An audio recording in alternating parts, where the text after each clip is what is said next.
오늘 하나님의 말씀 여호수아서 3장 1절에서 8절까지 말씀입니다. 여호수아서 3장 1절에서 8절까지 말씀 제가 읽어드리도록 하겠습니다. 또 여호수아가 아침에 일찍이 일어나서 그와 모든 이스라엘 자손들과 더불어 시딤에서 떠나 요단에 이르러 건너가기 전에 거기서 유숙하니라. 사흘 후에 관리들이 진중으로 두루 다니며 백성에게 명령하여 이르되 너희는 레위 사람 제사장들이 너희 하나님 여호와의 언약궤 매는 것을 보거든 너희가 있는 곳을 떠나 그 뒤를 따르라. 그러나 너희와 그 사이 거리가 2000 규빗쯤 되게 하고 그것에 가까이 하지는 말라. 그리하면 너희가 행할 길을 알리니 너희가 이전에 이 길을 지나보지 못하였음이니라 하니라. 여호수아가 또 백성에게 이르되 너희는 자신을 성결하게 하라. 여호와께서 내일 너희 가운데에 기이한 일들을 행하시리라. 여호수아가 또 제사장들에게 말하여 이르되 언약궤를 메고 백성의 앞서 건너라 하매 곧 언약궤를 메고 백성의 앞서 나아가니라. 여호와께서 여호수아에게 이르시되 내가 오늘부터 시작하여 너를 온 이스라엘의 목전에서 크게 하여 내가 모세와 함께 있었던 것 같이 너와 함께 있는 것을 그들이 알게 하리라.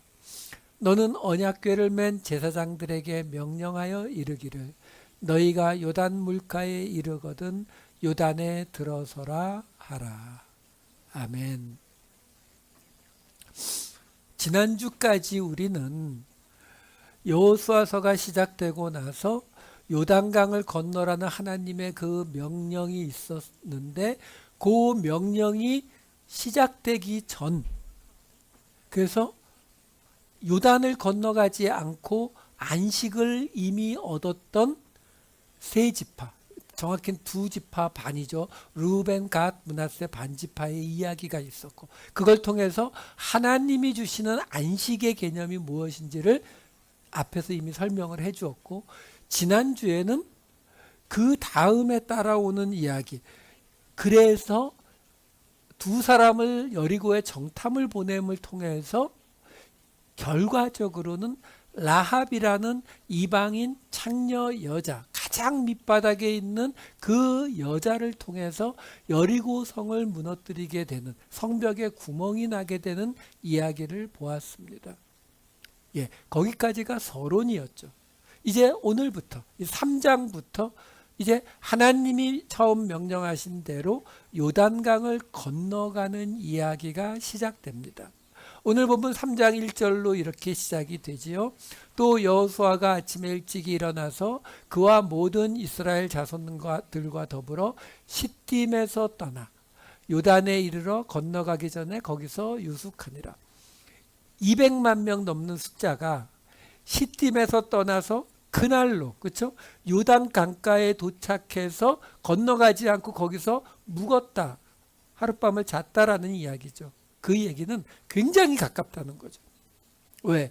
사실 200만 명이라는 숫자가 출발해가지고 100m쯤 가서 다시 스톱해도 몇 시간 걸리죠. 왜? 한두 명이 아니잖아요. 굉장히 가깝다는 거죠. 근데 시딤에서 지금 떠났다라는 거죠.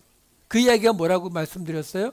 미가서 말씀으로 말씀드렸었죠. 미가서 6장 5절에 어떻게 나왔었습니까? 내 백성아 너는 모압 왕 발락이 꾀한 것과 부올의 아들 발람이 그에게 대답한 것을 기억하며 시딤에서부터 길갈까지의 일을 기억하라. 그리하면 나 여호와가 정의롭게 째다가 행한 일을 알리라 하실 것이니라. 하나님이 나중에 이 이스라엘과 유다가 다 멸망하는 그때에 가서 하나님이 무슨 이야기를 하시냐면 바로 그 시딤에서 길갈까지 행한 일, 하나님이 거기서 어떻게 행하셨는지를 보면 하나님의 너희를 향한 구원의 모습이 어떤지를 알 수 있을 것이다 라고 말했을 때의 시딤이에요. 그 시딤을 이제 떠나는 거죠. 어떤 시딤이요? 애굽에서 나온 1세대는 광야에서 다 죽었고 시딤에 도착한 건 2세대잖아요. 근데도 그 2세대가 시딤에 도착해서 한 일이 뭐예요? 모압 여인들과의 음행. 결국 죄로 끝난 그 자리에서 할례 받는 길갈까지 이 과정이 지금 오늘 이제 시작됐다라는 거예요. 자, 이어지는 3장 2절과 3절을 보시면 사흘 후에 관리들이 진중으로 두루 다니며 사흘 후에 백성에게 명령하여 이르되 너희는 레위 사람 제사장들이 너희 하나님 여호와의 언약궤 매는 것을 보거든 너희가 있는 곳을 떠나 그 뒤를 따르라. 이게 지금 하나님에게 여호수아가 받았던 명령을 이제 요단강가에 와서 또 말하는 거거든요. 근데 처음에 여호수아가 명령을 받았을 때에 이 이야기를 했었어요. 1장 10절과 11절하고 비교해 보시면 이에 여호수아가 그 백성의 관리들에게 명령하여 이르되, 같은 단어의 관리, 쇼바림, 진중에 두루 다니며, 여기서 두루 다니며가 건너가다 아바나라고 말씀드렸죠. 그 백성에게 명령하여 이르기를 양식을 준비하라. 사흘 안에 너희가 이 요단을 건너 너희의 하나님 여호와께서 너희에게 주사 차지하게 하시는 땅을 차지하기 위하여 들어갈 것임이니라 하라. 거의 같은 이야기를 지금 반복해서 다시 이야기하고 있거든요. 그러면 이렇게 같은 이야기가 앞에서 나온 이야기를 지금 시딤에서 한 이야기를 지금 요단 강가에 도착해서 똑같이 이야기하고 있어요. 근데 3장 3절에 보면 1장 10절 11절에 없었던 추가된 이야기가 나오죠. 그 말을 하기 위해서 앞에서 한 이야기를 다시 한번 반복하는 거죠. 무슨 말이에요? 이것이 왜 1장 10절과 11절은 뭐였어요? 여호수아가 하나님에게 명령 받고서 곧장 백성의 관리에게 이야기한 거거든요. 근데 이제 시간이 지났잖아요. 시딤에서 요단강가까지 가서 또 똑같은 일이 벌어지고 있는데 거기에 뭐가 추가로 붙어요? 레위 사람 제사장들이 너희 하나님 여호와의 언약궤 매는 것을 보거든 너희가 있는 곳을 떠나 그 뒤를 따르라. 이 말이 붙어 있는 거예요. 무슨 말이에요? 하나님이 명령하신 대로 내가 1차 말했는데 이제는 똑같이 하나님의 명령을 말하고 있는데 거기 추가가 붙은 거죠. 그러니까 이 추가도 하나님의 뜻이다라고 하는 것을 말해주기 위해서 같은 말을 하면서 뒤에다가 붙인 거예요. 자, 거기에 보면 문제는 여기 언약궤라는 말이 등장을 합니다. 오늘 설교 제목이 증거궤와 언약궤예요. 여기 지금 언약궤라는 말이 여호수아서에서는 처음 등장을 하기 때문에 제가 이야기를 꺼내는 거예요. 여기 지금 언약궤라는 말은 히브리어로 궤, 상자, 방주를 뜻하는 말이 아론이라는 말이고 언약이 베리트라는 말이에요. 그래서 아론 베리트 이렇게 돼요. 자, 그 여호와의 언약궤 매는 것을 보거든 이렇게 나오거든요. 문제가 이 언약궤라는 이 말이 구약 성경 전체에 42번이 나와요. 근데 그 42번 중에 여호수아서에서는 여기 처음 나오고 그 앞에 있는 책 신명기에도 나오고 민수기에도 나옵니다. 근데 민수기 10장에서 처음으로 아론 베리트, 언약궤라는 말이 처음으로 등장을 해요. 그러면 민수기 10장 앞에 민수기 1장부터 9장 그리고 그 앞에 있는 레위기, 그 앞에 있는 출애굽기에서 흔히 우리가 법궤라고 부르죠. 근데 원어로는 구약 성경에 원어로는 법궤라는 말이 없어요. 법궤라는 말이 맞으려면은 상자, 궤, 아론에다가 토라가 붙어서 아론 토라 이렇게 나와야 되는데 그런 단어는 없습니다. 우리 한글 성경에서만 몇 군데 법궤라고 적어놓고 있지만 그런 말은 원어 성경에는 없어요. 어쨌든 출애굽기에서 하나님께서 이 궤를 만들라고 시키시잖아요. 그럼 그 궤가 만들어지고 나서부터 이 궤에 대한 이야기가 계속 나오는데 거기에서는 계속 뭐라고 이야기하냐면 바로 증거궤라고 이야기해요. 아론 에두트가 증거, 증인 이런 뜻이거든요. 그러니까 아론 에두트, 증거궤라고 출애굽기와 레위기와 민수기 7장까지 계속 등장을 하다가 거기는 언약궤라는 말이 전혀 나오질 않아요. 그러다가 민수기 7장에서 마지막으로 증거궤라는 말이 나오고 민수기 10장에서부터는 언약궤라는 말로 넘어갑니다. 근데 딱 한 번 여호수아서 4장에 가면은 증거궤라는 말이 한 번 딱 나와요. 자, 제가 이 말씀을 드리는 이유가 뭐냐면 우리가 생각할 때에는 증거궤, 언약궤, 법궤 뭐 그거 말고요. 여호와의 궤 또는 하나님의 궤 이런 말은 있어요. 다 똑같은 이야기 같지만 구약 성경에서 이 증거궤와 언약궤라고 하는 말은 분명한 선을 그어서 구분하고 있다는 거예요. 민수기 7장 전까지는 다 증거궤. 유일하게 여호수아서 4장 16절에만 증거궤 하나가 나오고 민수기 10장부터 그 이후에 나오는 거는 다 언약궤라는 거죠. 그러면 적어도 증거궤와 언약궤는 이 구약 성경을 쓴 모세에 의해서 또는 여호수아에 의해서 그 저자들에 의해서 분명히 그 의미를 구분하고 있다라는 거예요. 자, 그럼 증거궤를 먼저 볼게요. 그게 먼저 나오니까. 출애굽기 25장 22절에 처음으로 증거궤가 나옵니다. 거기서 내가 너와 만나고 속죄소 위 곧 증거궤 아론 에두트 위에 있는 두 그룹 사이에서 이렇게 나와요. 그러면 이 궤를 상자를 만들었는데 그 궤를 왜 증거궤 에두트라고 부르느냐? 출애굽기 25장 16절과 21절을 보시면 이렇게 나와요. 내가 내게 줄 증거판을 궤 속에 둘지며 21절 내가 내게 줄 증거판을 궤 속에 넣으라. 여기 증거판 그것도 에두트 그 다음에 판을 말하는 단어 이렇게 나와요. 그러니까 하나님께서 모세에게 준 증거판 뭔지 아시죠? 우리 영화에 보면은 그 십계명 쓴 두 개의 돌판 말이에요. 그 돌판을 증거판이라고 에두트라고 불러요. 그걸 그 궤 안에 넣기 때문에 이 궤가 증거궤라고 불린 거예요. 아, 그렇구나 하고 넘어가면 되는데 잠깐 생각해 보자고요. 아니 그 모세가 받아온 그 판이 십계명 써 있는 거잖아요. 그렇죠? 맞아요? 십계명 써 있는 판이면 그러면 뭐 이름이 뭐 율법판 또는 계명판 뭐 아니면 그냥 말 그대로 십계명판 뭐 이렇게 붙여야 되는 거 아니에요? 왜? 지금 여기 에두트 증거라는 말을 쓰거든요. 그럼 증거는 뭐예요? 증거는 내가 어떤 걸 주장할 때 나 저 사람이 도둑질하는 거 봤어요. 그러면 뭐라 그래요? 증거 있어? 카메라 찍어놓은 거 여기 증거. 증거는 그게 증거잖아요. 그렇죠? 그 말은 뭐예요?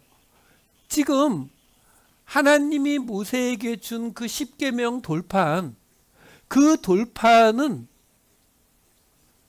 우리가 생각하는 것처럼 거기에 뭐 십계명이 쓰여 있고 율법의 내용이 어쩌고의 이야기가 아니라 무엇인가를 증거하기 위한 거라는 거죠. 그게 뭐냐라는 거예요. 자, 그걸 보기 위해서 오늘 본문을 조금 더 봐야 될 필요가 있어요. 자, 3장 5절 말씀을 보면은 여호수아가 또 백성에게 이르되 너희는 자신을 성결하게 하라. 여호와께서 내일 너희 가운데에 기이한 일들을 행하시리라. 백성에게 자신을 성결하게 하라라고 말하고 있어요. 왜? 그 다음날 하나님이 뭔가 놀라운 일을 행할 것이기 때문에 그 놀라운 일을 보기 위해서는, 거기에 참여하기 위해서는 너희를 정결하게 성결하게 하라라는 거예요. 그리고 3장 7절로 가면은 여호와께서 여호수아에게 이르시되 내가 오늘부터 시작하여 너를 온 이스라엘의 목전에서 크게 하여 내가 모세와 함께 있었던 것 같이 너와 함께 있는 것을 그들이 알게 하리라. 여러분, 지금 오늘 본문 말씀은요, 요단강을 건너가기 직전에 요단강가에서 지금 이제 강을 건너가기 위한 죄송합니다. 강을 건너가기 위한 설명을 하고 있는 거거든요.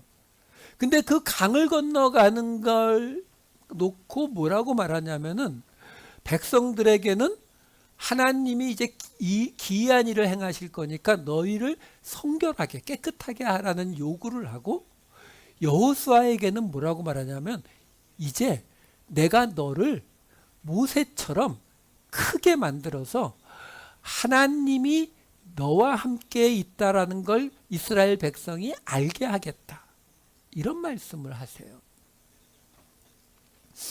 자, 이 말이요, 어디에 나왔던 이야기냐면 출애굽기 19장 9절에서 11절을 보시면 여호와께서 모세에게 이르시되 내가 빽빽한 구름 가운데서 내게 임함은 내가 너와 말하는 것을 백성들이 듣게 하며 또한 너를 영영히 믿게 하려 함이니라. 모세가 백성의 말을 여호와께 아뢰었으므로 여호와께서 모세에게 이르시되 너는 백성에게로 가서 오늘과 내일 그들을 성결하게 하여 그들에게 옷을 빨게 하고 준비하게 하여 셋째 날을 기다리게 하라. 이는 셋째 날에 나 여호와가 온 백성의 목전에서 시내산에 강림할 것임이니. 시내 광야, 시내산 앞에 도착한 이스라엘 백성들에게 하나님이 뭐라고 말씀하시냐면은 백성들을 성결하게 하래요. 사흘 후에 하나님이 임재하실 거기 때문에. 근데 그 이유가 뭐라고요? 모세가 하나님과 말하는 것을 백성들이 이제 모세를 영원히 영영하게 지도자로 인정하게 하기 위해서. 조금 전에 여호수아서 오늘 본문에 나온 이야기하고 똑같은 거예요. 사흘 성결하게 하고 하나님이 놀라운 일을 행하실 것이고, 그걸 통해서 모세가, 여호수아가 하나님이 함께하는 지도자라는 것을 사람들로 알게 하겠다. 똑같은 이야기를 지금 하고 있는 거거든요. 자, 그러면 이 출애굽기 19장이 어떤 자리냐면은 이 이야기가 끝나고 20장으로 넘어가면서 곧장 10계명을 주세요. 그리고 21, 22, 23장까지 계속 10계명 이후에 다른 여러 가지 이 규례들, 지켜야 할 것들을 쭉 주세요. 그래서 그게 다 주어지고 난 다음에 이런 구절이 나옵니다. 출애굽기 24장 4절 말씀. 모세가 여호와의 모든 말씀을 기록하고 이른 아침에 일어나 산 아래에 제단을 쌓고 이스라엘 12지파대로 12기둥을 세우고. 무슨 말이냐면 하나님이 출애굽기 20장 10계명부터 시작해서 23장까지 여러 가지 계명들을 다 말씀하세요. 그랬더니 모세가 어떻게 했다고요? 다 기록했어요. 그게 24장에 나왔던 거예요. 그리고 나서 이 이야기가 끝나고서 하나님이 이런 말씀을 하십니다. 출애굽기 24장 12절. 여호와께서 모세에게 이르시되 너는 산에 올라 내게로 와서 거기 있으라. 내가 그들을 가르치도록 내가 율법과 계명을 친히 기록한 돌판을 내게 주리라. 보세요.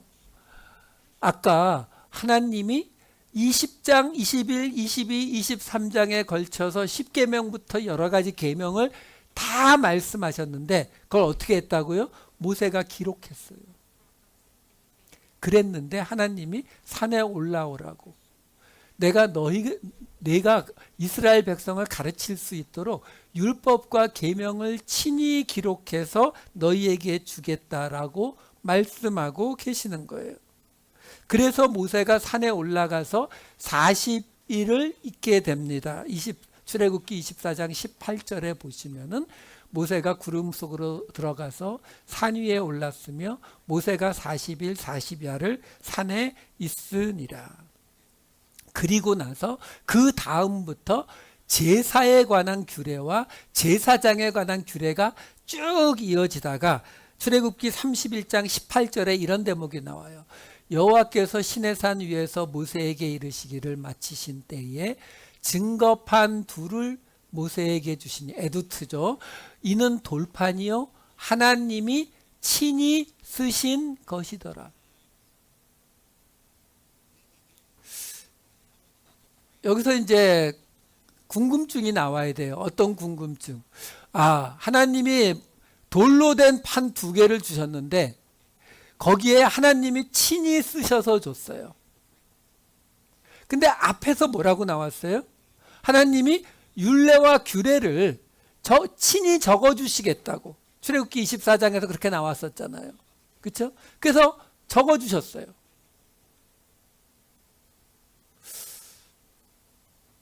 컴퓨터로 새기지 않고는 돌판 2개가 얼마나 사이즈가 큰지 몰라도, 그렇죠? 하나가 막 이만큼 되지는 않았겠죠. 그럼 모세가 못 들었을 거 아니에요.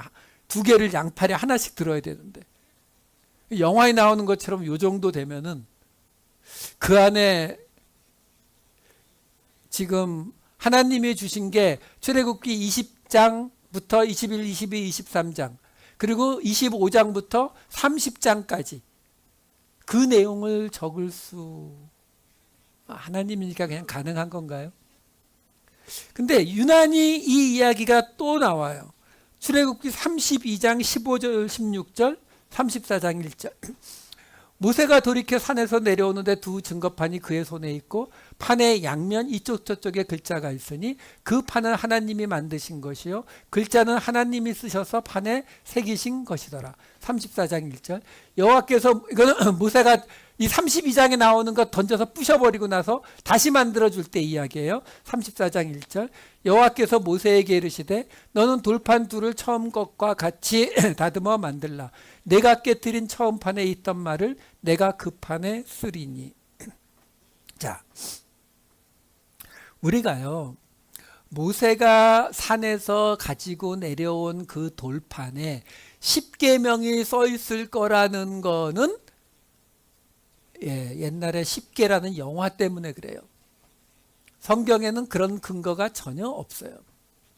아니, 전혀 없는 것뿐만이 아니라 아까 보여줬잖아요. 출애굽기 24장에서 내가 가르쳐야 할 율례와 규례를 적어주시겠다, 율례와 규례를 적어주시겠다는 그 말 말고는 그 증거판에 뭐가 쓰여져 있는지에 대해서 전혀 언급이 없어요.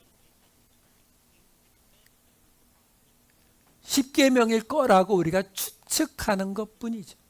그런데 거기에 비해서 지금 그 돌판에 하나님이 친히 글자를 쓰셨다라는 말이 4번이 나온 거예요. 무슨 말인지 아시겠어요? 왜 이 돌판을 증거판이라고 부르고 이 돌판이 들어간 궤를 증거궤라고 부르는지 여기 나오는 거예요. 하나님이 친히 써서. 그럼 뭐예요? 여러분, 이 당시에 뭐 지금도 마찬가지죠. 보통 신들이 있다고 하잖아요.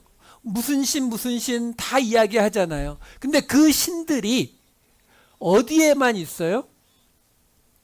이야기 속에만 있죠. 제우스 신이 있고 아폴론 신이 있고 바알 신이 있고, 그 신은 맨날 누구만 봐요? 그 신전에 있는 무당, 그렇죠? 그 사람들만 봤다고 하고, 그 신이 뭔가 증거를 남겨준 적이 없잖아요. 근데 지금 여기서 무슨 이야기 하는 거예요?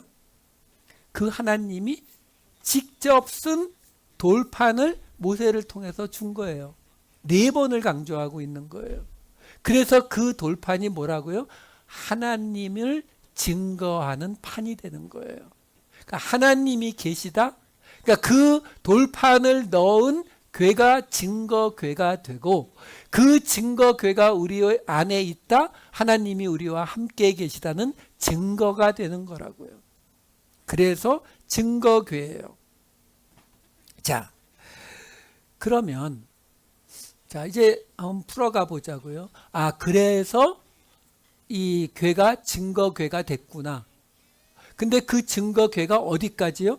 민수기 7장까지. 민수기 7장 89절 맨 끝에 가서 증거궤 위 속죄소 이 말이 나오는 게 끝이에요. 거기서 끝. 그리고 아까 말씀드린 것처럼 뚝 떨어져서 여호수아서 4장 16절에 나오는데 그건 조금 이따 보기로 하고, 거기서 딱 끝나고 나서 그 다음에 민수기 10장에 가서 이 언약궤가 처음 등장합니다. 민수기 10장 33절. 그들이 여호와의 산에서 떠나 3일 길을 갈 때에 여호와의 언약궤가 그 3일 길에 앞서가며 그들의 쉴 곳을 찾았고. 자, 이 민수기 10장이 어떤 장이냐면요. 민수기 10장 11절을 보여드릴게요.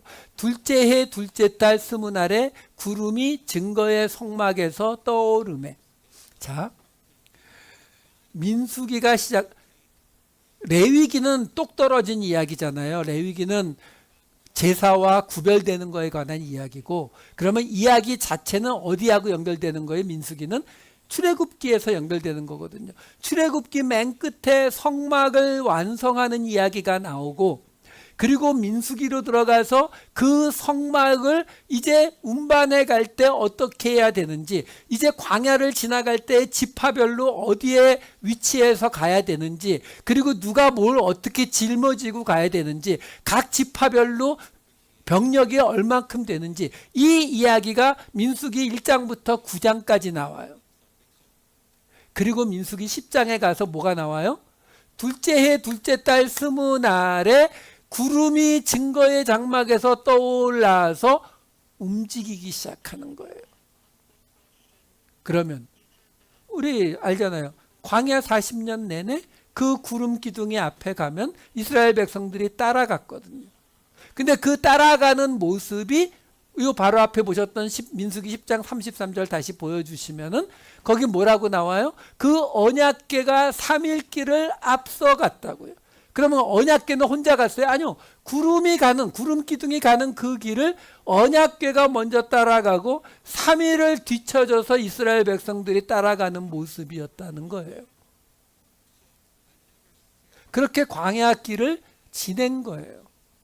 그렇게 광야길을 다 지내서 민수기 신명기를 다 거치고 지금 여호수아서로 넘어와서 여호수아서 처음에 언약궤가 등장을 했잖아요. 그 언약궤가 처음 등장한 장면이 어떻게 나왔었느냐면은 아까 읽었었지만 지금 오래전에 봤으니까 제가 다시 읽어드릴게요. 오늘 본문 3장 3절에 보면은 이렇게 나오거든요. 너희 하나님 여호와의 언약궤 매는 것을 보거든 너희가 있는 곳을 떠나 그 뒤를 따르라 이렇게 나온다고. 그리고 3장 6절에 가면 또 뭐라고 나오냐면은 언약궤를 메고 백성의 앞서 건너라 하매 이렇게 나와요. 그러니까 무슨 말이냐면 언약궤는 항상 이스라엘 백성의 앞에서 길을 인도하는 것이 언약궤예요. 그런데 그 언약궤가 이제 요단강으로 들어가요. 요단강으로 들어갔을 때 어떤 모습이 되냐면 여호수아서 4장 10절에서 11절 말씀. 아니요. 여호수아서 4장 10절에서 11절. 그 뒤에예요. 뒤에.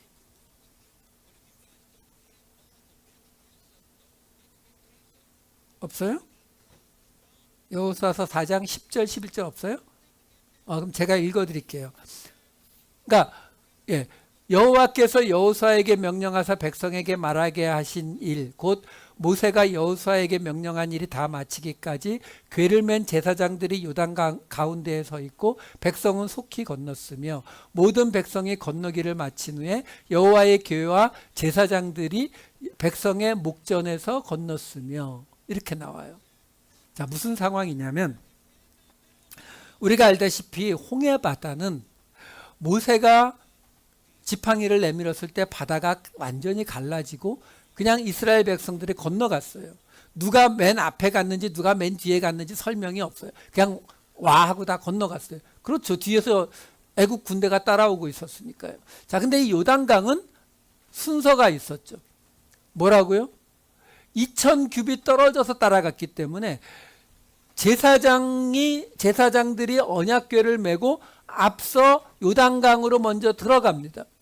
들어가서 강 가운데 서 있어요. 서 있으니까 요단 강물이 멈추고 저 북쪽에서 요단 강물이 쌓였다고 나와요. 그 쌓여 있는 요단 강이 더 이상 물이 흐르지 않는 그런 상태에서 이스라엘 백성들이 다 건너갑니다. 다 건너가고 나서 언약궤를 맨 제사장들이 맨 끝에까지 남아 있었다고요.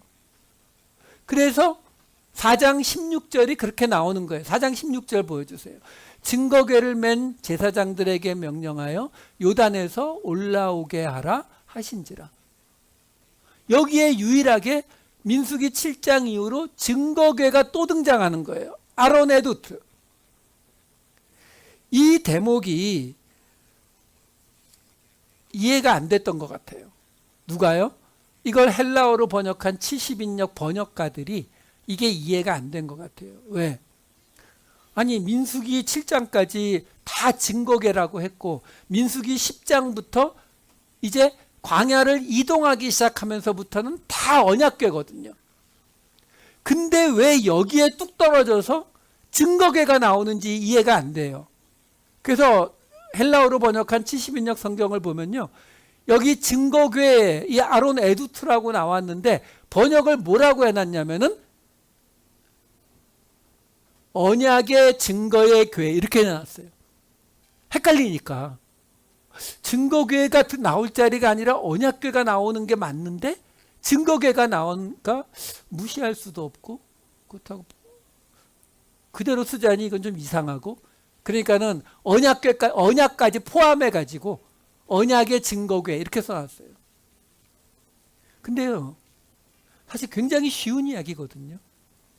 여기 왜 증거궤라고 이걸 말했어요?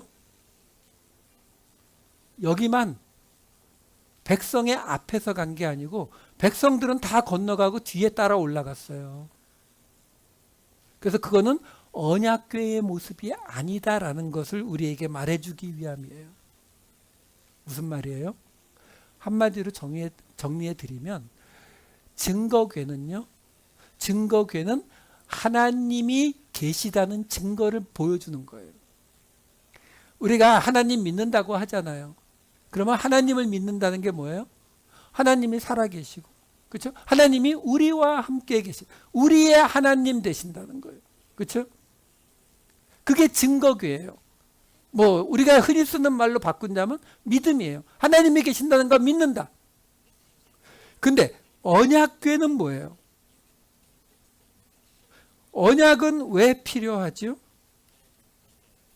언약은 우리가 모르면 필요해요. 약속이니까. 오늘 본문 중에 3장 4절 말씀을 볼게요. 그러나 너희와 그 사이 언약궤와의 거리가 2000규빗쯤 되게 하고 그것에 가까이 하지는 말라. 그리하면 너희가 행할 길을 알리니 너희가 이전에 이 길을 지나보지 못하였음이니라 하니라. 무슨 말이에요? 왜 언약궤라고 부른다고요? 가보지 않은 길을 지금 따라가야 되는 거거든요. 가보지 않은 길을 가야 되는데 그 맨 앞에 인도하는 게 언약의 궤예요. 아론 베리트. 근데 지금 우리가 가지고 있는 이 성경을 우리가 뭐라고 불러요? 신약, 구약, 그렇죠? 새로운 약속, 오래된 약속, 약속이라고 부르잖아요. 언약이라고 부르잖아요. 그러면 이 언약은 우리에게 무엇을 알려주느냐라는 거예요. 이 언약은 우리가 걸어가야 할 방향, 우리의 미래, 우리의 삶의 모습에 대해서 말해주는 것이에요. 이거를 한번 구분을 한번 해보세요. 무슨 말이냐면 지금 우리가 고난을 지나가고 있고 지금 우리가 어려운 상태에 있고 지금 너무 힘든 일이 내게 있다 라고 말할 때 우리에게 필요한 게 뭐예요? 하나님이 우리와 함께 계시다는 게 필요하잖아요. 그렇죠? 아무리 힘들어도 하나님이 나와 함께 계시다라면 버틸 수 있는 거잖아요. 그게 아니라 나는 내 어려운 걸 해결해 주지 않으면 못 버틴다. 이러면 안 되고요. 하나님이 우리에게 약속하시는 것은 우리를 고난에서 면제시켜 준 거를 약속하신 적이 없어요. 하나님은 그 고난 속에 함께 하시겠다라고 말씀하셨죠. 그러니까 증거궤인 거예요. 우리의 현재까지의 이야기는 증거궤예요. 그런데 우리의 미래에 대한 것은 언약궤의 이야기라고요. 우리가 자꾸 믿음이라고 하는 것을 개인적인 어떤 의심하지 않고 믿는 이런 거를 믿음이라고 자꾸 생각하는데 아니요. 믿음은요. 하나님이 나와 함께 계시다는 걸 믿는 게 믿음이에요. 그게 증거궤라고요. 그런데 미래에 대해서 이야기할 때는 어떠냐라는 거죠. 미래에 대해서 내가 이제 어떻게 살아가야 될 것인가, 나의 삶이 어떤 모양이 되어야 될 것인가는 아무도 가보지 않은 길이라니까요. 우리가 몰라요. 목사가 알아요? 예언하는 사람이 알아요? 아니요. 아무도 모르는 길입니다. 왜? 모든 사람이 다 다르고 모든 사람에게 하나님이 주시는 것들이 다 다르기 때문에 나하고 똑같이 공부하고 나하고 똑같이 예배드리고 나하고 똑같이 선교 다녔다고 해서 그 사람의 삶의 운명이 똑같아요? 아니요. 다 다르다고요. 우리 모두는 다 각자 하나님께 받은 다른 인생을 살아가게 돼 있거든요. 그 다른 인생을 살아갈 때에 우리의 삶을 인도하는 것이 뭐냐면 언약궤라고요. 우리 앞에 2000규빗쯤 떨어져서 3일길을 떨어져서 2000규빗이 레위 지파가 갖는 땅이에요. 그러니까 하나님의 인도하심에서 떨어져서 그 간 길을 우리가 따라가는 거예요. 왜? 우리는 그 길을 가본 적이 없기 때문에. 그걸 믿는 것을 언약궤라고 보여주는 거예요. 그래서 여호수아서 4장 16절에 이스라엘 백성이 먼저 강을 다 건너가고 나중에 따라온 단 한 경우에 대해서 성경이 분명히 증거궤라고 얘기해 주는 거죠. 여러분, 우리의 삶은 이 언약궤를 따라가는 거예요. 뭘 가지고요? 증거궤를 우리 안에 가지고 하나님이 나와 함께 계시다는 그 믿음을 가지고 하나님이 우리에게 보여주시는 길, 뭐가 보여준다고요? 언약궤요. 언약, 성경, 하나님의 말씀이 보여주는 그 길을 안 가본 길이지만 저 멀리 2000규빗 떨어진 곳에 가고 있는 그 예수님의 모습을 바라보면서 따라가는 것.